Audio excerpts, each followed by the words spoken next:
200 milliards de francs CFA, c'est la rondelette somme que contient les différentes conventions de garantie portefeuille entre l'État du Cameroun et les établissements prêteurs. Ces documents qui ont été signés le 16 août 2023, c'était au cours d'une cérémonie que présidait le ministre des Finances, Louis-Paul Montazi. Je crois que pour bien résumer ce qui s'est passé aujourd'hui, il faut que nous rappelions ce que vous savez. C'est que les PME, surtout, ont beaucoup de problèmes pour bénéficier des crédits bancaires. Et quand je dis les PME, je voudrais rappeler parmi les PME des initiatives qui viennent des anciens étudiants universitaires qui veulent, au lieu d'aller cogner à la porte de la fonction publique, qui veulent se lancer et qui veulent répondre à l'appel du chef de l'État qui a demandé aux jeunes d'oser. Alors nous avons un pays où les jeunes sont ingénieux et ils osent. Mais sauf que pour oser, pour réaliser, il faut des moyens. Et généralement, ces moyens ne viennent pas parce que les banques, pour des raisons qui leur sont propres, mais qui sont des raisons objectives, disent que oui, souvent ils disent mais les dossiers sont bons, mais il n'y a pas de garantie. Parce que voyez-vous, les banques, elles veulent bien prêter, mais elles veulent aussi que les crédits soient remboursés, que les prêts soient remboursés. Donc quand il n'y a pas de crédit, on rejette les dossiers. Et c'est comme ça que beaucoup de PME, et notamment beaucoup de jeunes, s'en trouvent découragés. La décision qui a donc été prise au niveau du gouvernement, c'est qu'on accorde ce qu'on appelle une garantie souveraine.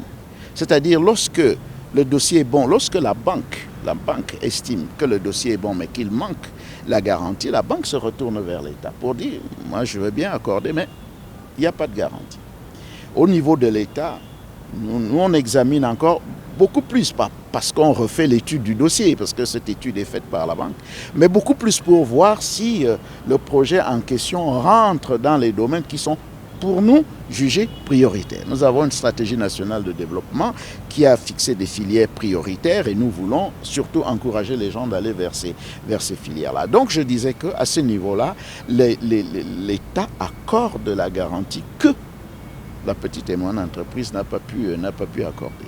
Vous comprenez qu'il s'agit là d'une façon pour l'État d'accompagner, d'encourager ceux qui osent, les PME qui constituent, il faudrait toujours le rappeler. On a tendance à l'oublier, presque 90% de notre tissu économique.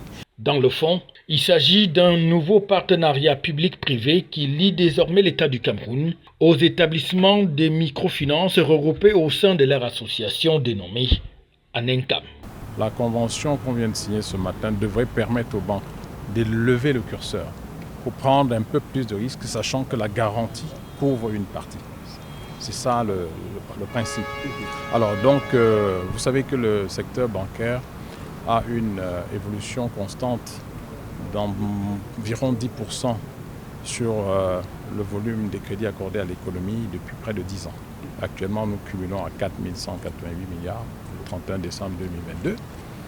Cela devrait donc accélérer cette croissance. C'est-à-dire que si on prenait une moyenne de 9, 10, on devrait pouvoir monter en puissance vers 13, 14, voire 15. Voilà. Chaque partie est donc ainsi appelée à jouer pleinement sa partition pour le bon accomplissement de ces conventions qui ont ainsi été signées et qui doivent permettre à l'État du Cameroun de mieux planifier et surtout assurer le développement de certains projets à travers ces établissements de microfinance qui sont donc appelés à jouer un rôle primordial dans le processus de développement du pays tel que cela est souhaité par l'État et ses démembrements. FH News, votre télévision.